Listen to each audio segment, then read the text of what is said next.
Hello friends, આજે આપણે વધેલી રોટલીમાંથી એકદમ અલગ રીતે બહુ જ ટેસ્ટી એવી વઘારેલી રોટલી બનાવીશું.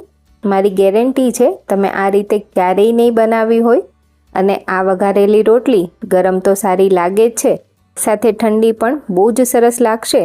તો બાળકોને લંચ બોક્સમાં પણ આપી શકાશે.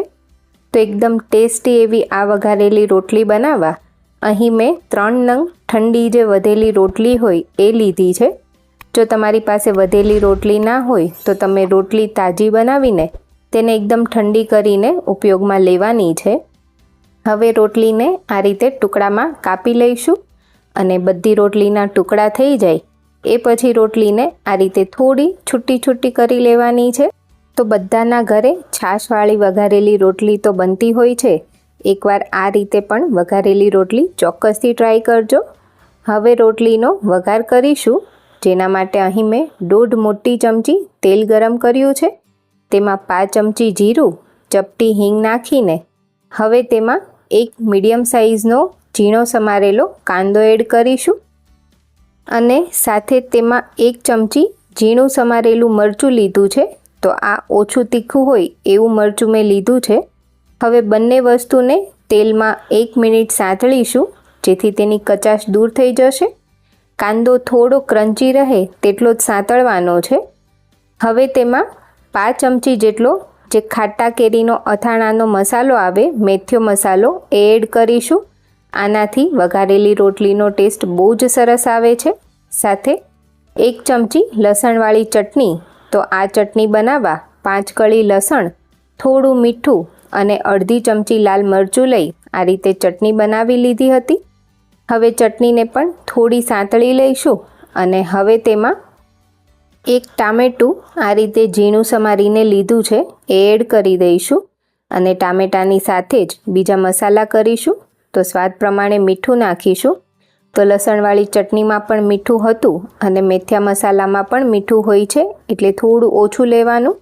સાથે થોડી હળદર, અડધી ચમચી લાલ મરચું પાવડર, અડધી ચમચી ધાણા જીરું પાવડર અને બધી વસ્તુને હવે આ મસાલા સાથે પ્રોપર સાંતળી લઈશું. તો મસાલા બળે નહીં તેના માટે મેં અહીં થોડું પાણી લીધું છે, 2 ચમચી જેટલું. તો જેમાં લસણવાળી ચટણી ખાંડી હતી તેમાં જ મેં થોડું પાણી એડ કરીને આમાં એડ કરી દીધું છે.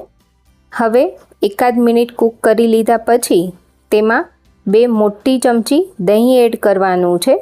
તો દહીંને થોડું આ રીતે ફેંટીને લેવાનું અને અત્યારે આપણે મોળું હોય એવું જ દહીં લીધું છે. અને દહીં અને ટામેટાની ખટાશને બેલેન્સ કરવા 5 ચમચી જેટલી ખાંડ લીધી છે. હવે દહીં કૂક થાય અને તેમાંથી તેલ છૂટું પડે ત્યાં સુધી બધી જ વસ્તુને કૂક કરી લઈશું. તો દહીંને પ્રોપર કૂક કરવું જરૂરી છે, તો જ આ વઘારેલી રોટલીનો ટેસ્ટ એકદમ સરસ આવશે. તો 2 થી 3 મિનિટમાં જ દહીં સરસ કૂક થઈ જશે અને ઉપર સરસ તેલ પણ છૂટું પડી ગયું છે. હવે તેમાં ટુકડા કરેલી રોટલી એડ કરી દઈશું અને પ્રોપર મિક્સ કરી લઈશું. તો આ એકદમ નવા ટેસ્ટવાળી વઘારેલી રોટલી એકદમ ઝડપથી તૈયાર થઈ જાય છે.